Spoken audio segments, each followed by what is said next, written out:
60. Hivi leo anashinda kupatikana mtu akaja na milioni 60. Kila Mtanzania akapata milioni moja. Inashindikana? Hapo sasa makodi tunalipa. Sio tunafanyaje? Hivi ukienda angalia, ukinunua voucher umekata kodi. Si ukienda kwa nini umekata kodi? Kila sehemu kodi. Kwenye umeme luku kodi. Kodi. Afu maisha magumu mpaka bia hawashushi bei. Hivi maisha tunaenda mpaka lini? Kuna faida gani ya kulipa kodi? Kuna faida gani ya kulipa kodi? Kuna faida ya kulipa kodi? Mimi sioni faida kabisa kulipa kodi. Kwani tulipe kodi eti blaza? Habari zenu? Kwema? Na umetulia hapo?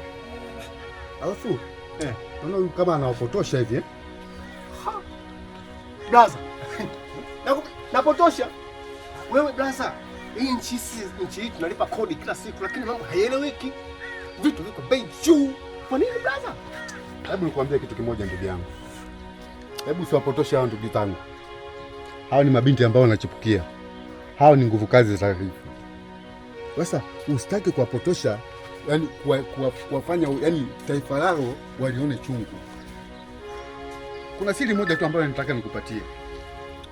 Hivi unajua faida za kulipa kodi na hasara za kulipa kodi? Unaweza kuniambia faida ya kulipa kodi? Upele umepata mkonaji. Tunakusikiliza. Sasa iko hivi. Kuna faida moja hapo ya kulipa kodi. Hivi sasa hivi hapo unapendeza hapo. Zani umepaka mafuta yako vizuri. Unajua yale mafuta yanapoingia hapa mchini, kuna kitu gani ambacho kinatendeka? Hadi yanakufikia wewe hayo mafuta. Unajua kitu gani ambacho kinasababisha? Pale kuna kitu ambacho kinaitwa kodi. Imesafirishwa, hayo mafuta yametoka huko mbali, yamekuja mpaka hapa mchini. Yamelipiwa kodi, yamelipiwa ushuru. Na ndio maana imesababisha wewe uyapate hayo mafuta. Pasipokuwa na kodi, hayo mafuta wewe usingeyapata. Na hata hivi mifumo ambayo sisi tunaishi hapa mchini petu ni kwa sababu ya kodi.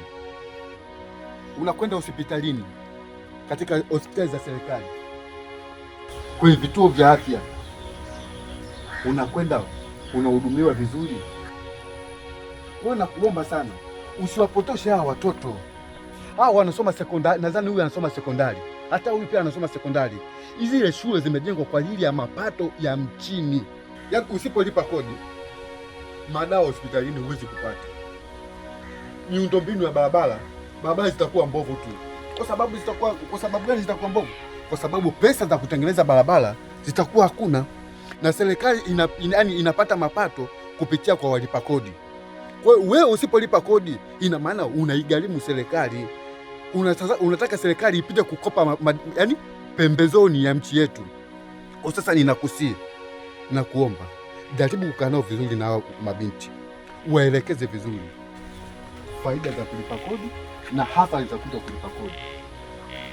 Na kama nilivyokuambia, tusipolipa kodi basi maendeleo mchini hakuna. Hawa shule zitashindwa kujengwa, hospitali zitashindwa kujengwa, barabara zitashindwa kujengwa na miundombinu mingi itapotea, kisa wewe umeshindwa kulipa kodi. Blaza, basi naenda kulipa kodi. Kodi muhimu sana ndugu zangu. Naenda kulipa kodi. I want problems always. Yaani mjaribu kuepukana na watu ambao wanakuja kupotosha nchi yetu. Wale ni watu ambao hawataki nchi yetu iwe na maendeleo.